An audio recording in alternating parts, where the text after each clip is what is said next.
तुम्हाला नवीन स्टार्टअप सुरू करायचा आहे, भांडवल कमी पडतंय किंवा घरचे काय म्हणतील या भीतीने तुम्ही नवीन व्यवसाय सुरू करत नाहीये, हे सगळे प्रश्न तुम्हाला पडले असतील ना, तर तुम्ही प्रमोदची स्टोरी नक्की जाणून घ्यायला हवी. कसं आहे, माणसं स्वप्न पाहतात, प्रत्येक स्वप्न पूर्ण होतच असं नाही. आपल्यासोबत एक अशा युवकाची स्टोरी आहे.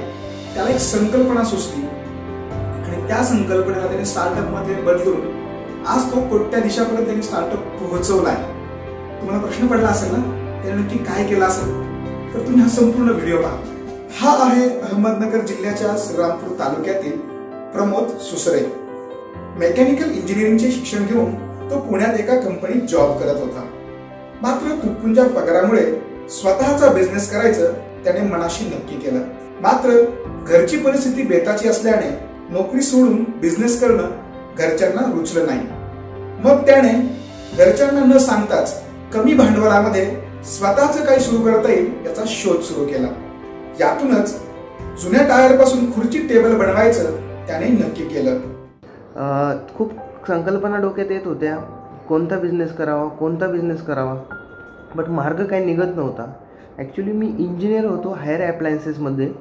मी त्यातल्या त्यात माझं डिपार्टमेंट होतं मेंटेनन्स, आणि मेंटेनन्सचा माणूस असल्या कारणानं माझ्याकडे आयडिया, स्किल, माझ्यातली जी क्रिएटिव्हिटी होती ती कंपनीत मी माझ्या 100% देत होतो. तिथून मला भरपूर गोष्टी शिकायला मिळाल्या. मॅनेजर झालं, माझे प्लांट हेड झालं, यांच्या थ्रू पण भरपूर गोष्टी शिकायला मिळाल्या. त्यांनी माझ्या कलागुणांना वाव दिला कंपनीमध्ये. त्यांनी दिलेले टास्क मी ते कंप्लीट करत गेलो, फुलफिल 100% माझं देत गेलो. त्याचा फायदा मी त्यावेळेस त्या गोष्टी शिकलो आणि त्याचा फायदा मला आज बिझनेसमध्ये झाला. ज्यावेळेस मी स्वतःचा बिझनेस टाकायचं ठरवलं त्यावेळेस माझ्याकडे स्वतःचं स्किल असल्यामुळे मी 1 वर्षापर्यंत एकही कामगार न ठेवता स्वतः काम करू शकलो माझ्या बिझनेससाठी. P2S इंटरनॅशनल फर्निचर वर्ल्ड नावाचं स्टार्टअप यासाठी त्याने गाळा भाड्याने घेतला.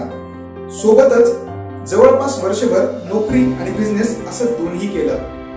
मग त्याला पुण्यातून पहिली ऑर्डर मिळाली. पाहता पहिल्या 3 महिन्यामध्ये त्याला फक्त 2 ऑर्डर मिळाल्या. हळूहळू ऑर्डरची संख्या वाढत गेली. आज घडीला प्रमोदला महिन्याकाठी 10 ते 15 हॉटेल कॅफेच्या ऑर्डर मिळतात. एक ऑर्डर 50 ते 1 लाख रुपयापर्यंत जाते. या ऑर्डर महाराष्ट्राच्या विविध भागातून त्याला येत असतात. स्टार्टअप केला, युनिक स्टार्टअप, जो की एक युनिक फर्निचर मॅन्युफॅक्चरिंग आहे.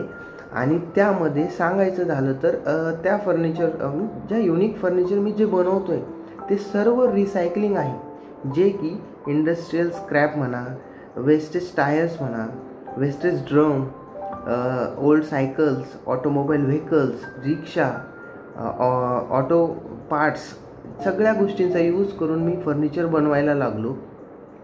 त्यानुसारच एक ड्रम्समध्ये मी युनिक चेअर्स, टेबल्स असं फर्निचर बनवून मी हॉटेल्स, कॅफे, रेस्टॉरंट, बारला सप्लाय करतोय. आज त्याचा वार्षिक टर्नओव्हर 1 कोटीपर्यंत जाऊन पोहोचलाय. काही महिन्यांपूर्वी त्याने परदेशात देखील आपला माल एक्सपोर्ट केलाय. प्रमोदला त्याच्या आगामी वाटचालीसाठी शुभेच्छा. तुम्हाला जर हा व्हिडिओ आवडला असेल तर लाईक, कमेंट आणि शेअर करायला विसरू नका. धन्यवाद.